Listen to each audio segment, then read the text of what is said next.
پہچاننے میں ہوتا ہے کہ مجھ سے کہاں غلطی ہو گئی، کس جگہ جا کے کمزوری میں نے دکھائی۔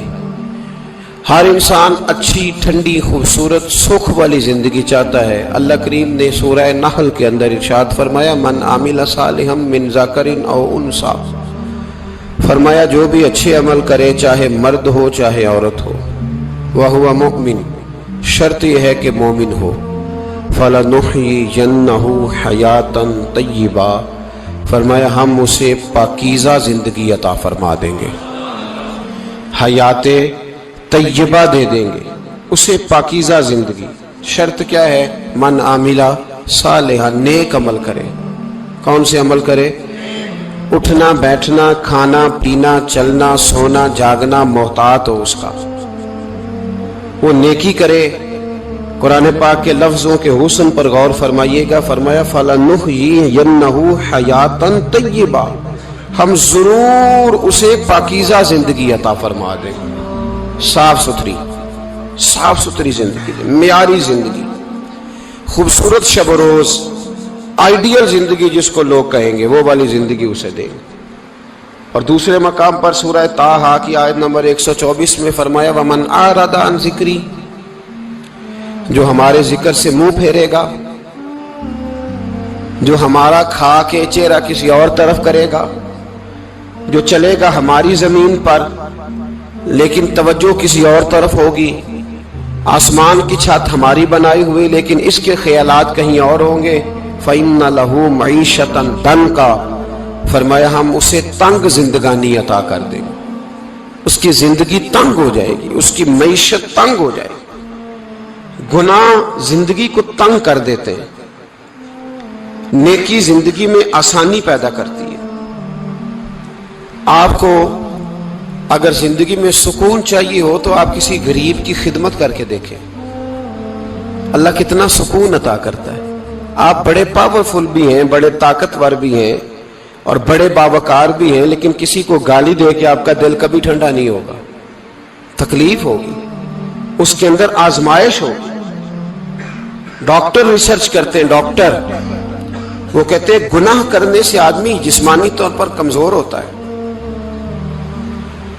لیکن وہی عمل اگر وہ بطور نیکی کرتا ہے تو اللہ اس میں اسے قوت عطا فرماتا ہے، اسی عمل میں اللہ اسے قوت عطا کر دیتا ہے۔ میں صرف اشارہ دے رہا ہوں، اس بات کی تفصیل میں نہیں جانا چاہتا۔ میرے عزیز یہ یاد رکھیں کہ نیکی آپ کو سکون دے گی، نیکی آپ کو ٹھنڈا کرے گی۔ اللہ تبارک و تعالیٰ نے قوموں پہ عذاب نازل کیا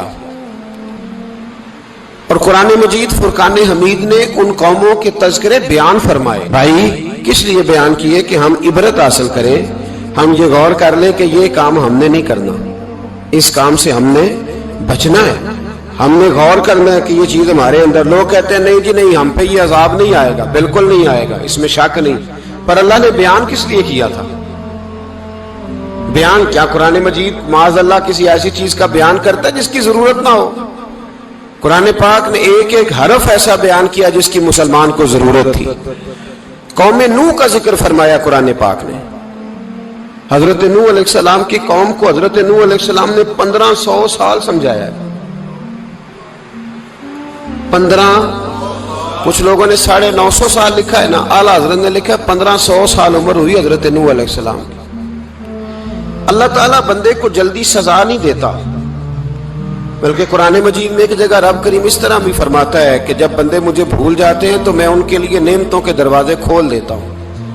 بندہ سمجھتا ہے کہ میں کچھ تو ہے نا کہ میرے اندر، کہ میں جدھر جاتا ہوں خیر ہی خیر ہو جاتی ہے، وہ سمجھتا ہے کہ میری عقل ہے، حالانکہ اللہ اسے ڈھیل دیتا ہے۔ اللہ اسے ڈھیل دیتا ہے۔ گناہوں کی سزا کے 3 طریقے ہیں۔ ایک ہے متنبع کرنا، تنبیہ کرتا ہے اللہ، بندہ متنبع ہو جاتا ہے، یہ اللہ کا بہت بڑا احسان ہوتا ہے۔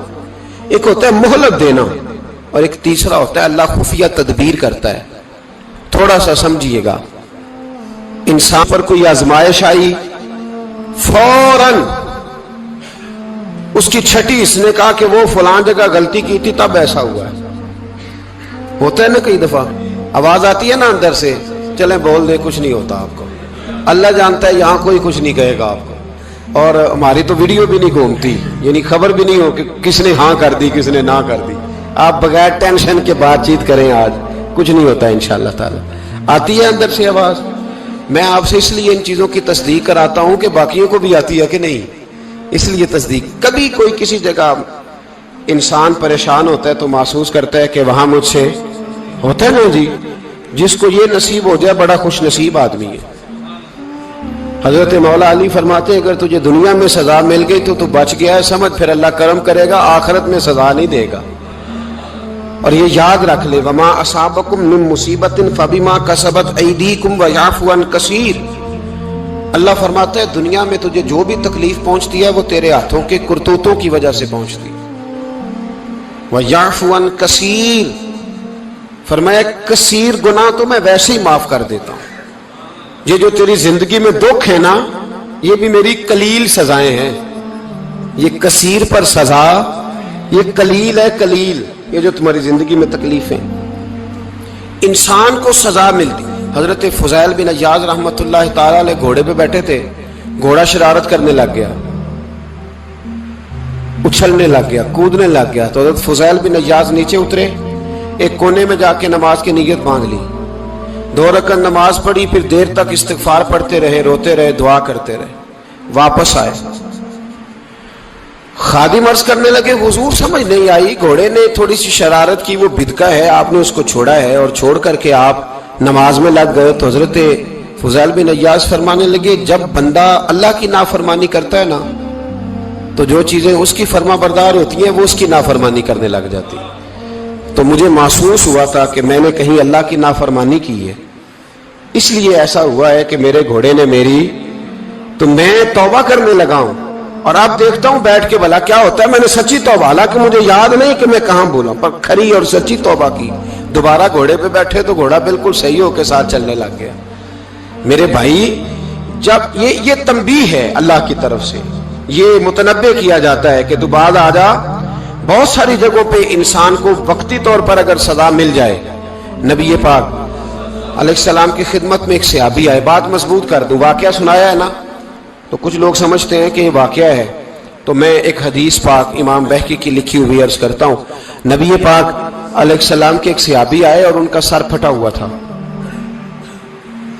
خون بہ رہا تھا۔ سرکار نے فرمایا کیا ہوا؟ عرض کی حضور ایک عورت جا رہی تھی، میری نظر پڑی، ابھی نظر پڑی ہے کہ میرے آگے ستون آ گیا تو میرے سر پہ لگ گیا ہے۔